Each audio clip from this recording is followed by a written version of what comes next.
Assalamualaikum warahmatullahi wabarakatuh. Perkenalkan saya Ardiantin dengan NIM E1E122005 dari jurusan Teknik Informatika. Di sini saya akan memberikan penjelasan mengenai using clustering for semi-supervised learning. Ini penjelasan lanjutan dari codingan yang telah diselesaikan di dalam kelas. Nah, ini saya lakukan untuk memenuhi tugas dari mata kuliah pengenalan pola yang diberikan oleh dosen saya. Nah, sebelumnya di sini sudah ada codingan yang dibuat di kelas, jadi saya jelaskan dulu secara singkat. Kemudian akan saya lanjutkan lagi untuk codingan berikutnya. Nah, sebelum itu untuk clustering for semi-supervised learning ini kan lanjutan dari clustering for preprocessing. Yang mana ini menggunakan data digits, tapi karena di sini tugasnya mulai dari using clustering for semi-supervised learning, jadi saya mulai jelaskan dari kode yang ini saja. Nah, di sini sebelum itu ada n label sama dengan 50, yang mana barisnya itu menetapkan jumlah data berlabel yang akan digunakan untuk melatih model menjadi 50. Artinya 50 data pertama dari X-train dan juga Y-train yang akan digunakan dalam proses pelatihan atau training modelnya. Nah, selanjutnya di sini ada logreg sama dengan logistic regression, yang mana di sini kita buat objek dari model logistic regressionnya. Nah, selanjutnya di sini ada logreg.fit. Nah, di sini tuh kita akan latih modelnya dengan menggunakan 50 data pertama tadi yang sudah kita tentukan di sini. Yang mana di sini dapat kita lihat untuk X-train and label, itu artinya kita ambil 50 sampel fitur pertama. Dan kemudian Y-train and label itu artinya kita ambil 50 label target pertama. Nah, jadi ini tuh untuk latih modelnya ya. Nah, selanjutnya di sini ada logreg.score, yang mana di sini kita mengukur akurasi model setelah dilatih. Nah, di sini model yang sudah dilatih menggunakan fit itu akan dihitung akurasinya dengan menggunakan fungsi bawaan yaitu fungsi score dari logistic regression. Nah, di sini untuk akurasinya didapatkan 77% atau 0,77. Kemudian selanjutnya di sini kita importkan NumPy dan kita tetapkan nilai K sama dengan 50, yang berarti bahwa kita ingin membagi data ke dalam 50 cluster dengan menggunakan parameter n cluster dalam K-means. Nah, di sini dapat kita lihat kita membuat objek K-means dari pustaka atau dari library sklearn cluster. Nah, dengan jumlah cluster yang ditentukan yaitu 50 tadi. Dan K-means ini itu merupakan algoritma clustering yang digunakan untuk mengelompokkan data berdasarkan kemiripan fiturnya. Nah, selanjutnya di sini ada xdigits, yang mana ini tuh akan melatih model K-means dengan data latih X-train dan kemudian menghitung jarak setiap titik data ke pusat cluster terdekatnya. Dan fungsi transform ini mengembalikan matriks jarak dari setiap titik data dalam X-train ke setiap pusat cluster yang ditemukan oleh K-means. Nah, selanjutnya di sini ada representative digit IDX. Nah, mana dapat dilihat di sini untuk fungsi np-argmin itu akan mengembalikan indeks data yang paling dekat dengan setiap pusat klasternya. Nah, di sini kan kita ingin mencari data yang paling representatif atau yang terdekat. Berarti kita akan mencari indeks dengan jarak minimum dari setiap kolomnya. Nah, selanjutnya di sini ada X representative digits, yang mana di sini kita akan mengambil data latih yang paling representatif untuk setiap klasternya, yaitu data dengan indeks yang didapat dari representatif digit IDX ini.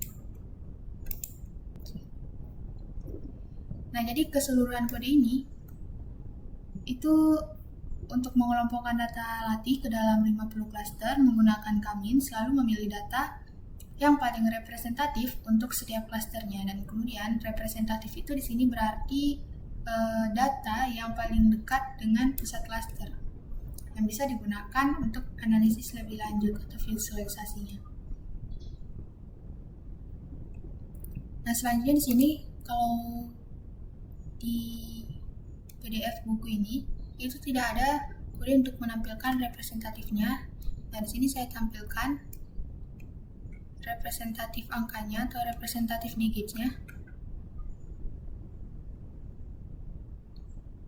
Nah, di sini saya dapatkan 403 761 2454 90 977 537 80 453 191 8 951 661 282 3176 43522 46 859. Nah, jadi untuk kode ini tuh ya untuk menampilkan gambar dikit saja yang paling representatif dari setiap klasternya. Nah, selanjutnya ini kita tuliskan Y representatif digitsnya, yang mana angkanya itu kita ambil dari sini ya. Nah, ini untuk penulisannya kita lakukan secara manual. Jadi di sini sudah saya tuliskan. Nah, selanjutnya di sini ada logistic regression, yang mana di sini kita buat objek model logistic regression. Kemudian selanjutnya di sini kita latih model logistic regressionnya dengan data representatif yang telah kita pilih, yang di sini hasil dari sini. Kemudian selanjutnya kita lihat skornya di sini. Kita dapatkan 84% atau 0,84. Nah, selanjutnya di sini saya akan tuliskan kode yang ini sampai di sini ya, berarti saya akan tuliskan kode selanjutnya dulu, kemudian akan saya jelaskan lagi.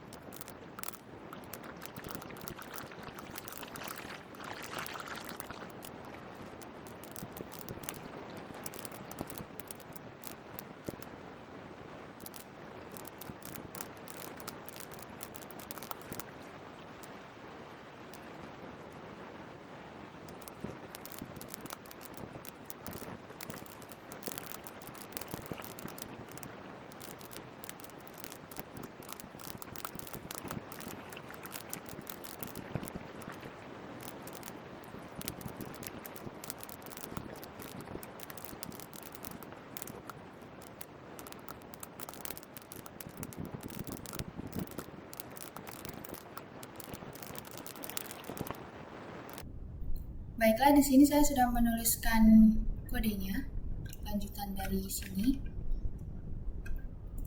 Nah, di sini saya jelaskan dulu baris-baris kodenya ya.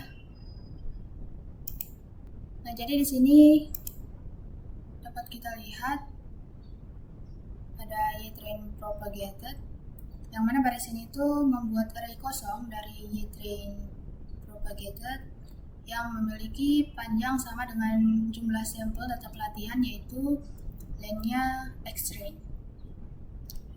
Nah, tipe data dari array ini itu merupakan NP int32 atau integer 32 bit, dan array ini itu nantinya akan diisi dengan label untuk data pelatihan berdasarkan dengan hasil klasterisasi Kaminsnya. Nah, di sini ada perulangan iterasi for E in range. Jadi baris ini tuh memulai sebuah perulangan yang akan diulang sebanyak K, di mana K itu adalah jumlah klaster yang dihasilkan oleh Kaminsnya. Nah, selanjutnya di sini baris ini tuh akan memproses setiap cluster dan mengisi label yang sesuai pada array Y propagated ini tadi yang ini. Nah, Cummins.labels ini adalah array yang berisi label cluster untuk setiap sampel di X-string-nya. Setiap elemen dalam Cummins.labels itu menunjukkan cluster mana sampel tersebut termasuk. Dan untuk Cummins.labels sama dengan I, itu menghasilkan array boolean yang berisi true di posisi yang cocok dengan cluster ke I-nya, dan false di posisi lainnya. Jadi secara keseluruhan, kode ini tuh bertujuan untuk mempropagasi label dari cluster Cummins ke data pelatihannya atau ke X-string-nya berdasarkan dengan cluster yang telah diidentifikasi dengan mengisi Y-train propagated dengan label yang sesuai dari Y representative digit tadi. Nah, di sini seperti tadi yang mana kita latih lagi modelnya. Nah, di sini kita dapatkan skornya 0,89 atau 89%. Dan selanjutnya di sini kode ini. Jadi di sini kita mendefinisikan variabel percentile clauses dengan nilai 20, yang mana ini menunjukkan presentasi kuantil atau persentil yang akan digunakan untuk menentukan batas jarak dalam cluster.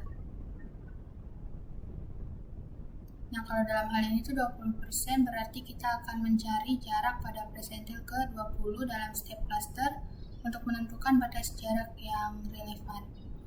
Nah, kemudian di sini, jadi baris ini itu akan membuat array X cluster disk yang mana berisi jarak antara setiap X-train, data pelatihan, dan pusat cluster yang ditentukan oleh model Cummins-nya. Nah, X digit di sini itu merupakan matriks jarak antara setiap sampel di X-train dan pusat cluster. Dan np.arrange ini len X-train ya yang ini itu menghasilkan array index untuk setiap data pelatihan, dan Cummins.labels-nya itu memberikan label cluster untuk setiap sampelnya, sehingga elemen X cluster di situ berisi jarak data ke pusat cluster yang sesuai. Nah, selanjutnya di sini ada for I in range, ini perulangan. Nah, jadi baris ini tuh akan memulai perulangan setiap cluster dari 0 hingga K1. Nah, selanjutnya di sini pada baris ini tuh akan membuat array boolean in cluster yang menunjukkan data mana yang termasuk dalam cluster ke I, dan nilai true menunjukkan bahwa sampel tersebut berada di dalam cluster ke I, dan false itu menunjukkan bahwa sampel tersebut tidak ada dalam cluster tersebut. Nah, kemudian selanjutnya yang ini, yang mana baris ini akan mengambil jarak-jarak yang relevan dari X cluster disk untuk data yang berada di cluster ke I saja dengan memfilter menggunakan in cluster. Nah, selanjutnya yang ini, itu baris ini menghitung jarak batas untuk cluster ke I. Jadi np percentile cluster disk, percentile clauses ini itu akan menghitung nilai jarak pada persentil ke 20 dari jarak-jarak dalam cluster ke I. Atau dengan kata lain tuh, ini adalah jarak di bawah mana 20% data dalam cluster tersebut berada. Nah, selanjutnya di sini, jadi baris ini akan menghasilkan boolean above cutoff yang menunjukkan sampel mana yang memiliki jarak lebih besar dari cutoff distance, yang artinya ini adalah data yang lebih jauh dari pusat cluster daripada jarak pada persentil ke-20-nya. Nah, selanjutnya ini akan memodifikasi. Jadi baris ini tuh memodifikasi X cluster disk untuk data dalam cluster ke I yang memiliki jarak lebih besar dari cutoff distance.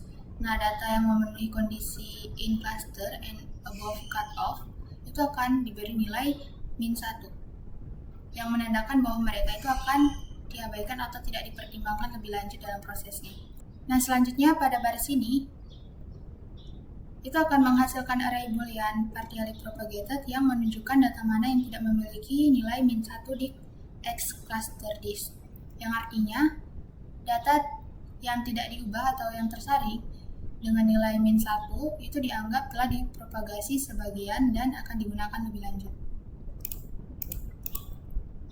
Nah, selanjutnya di sini untuk extreme partially propagated.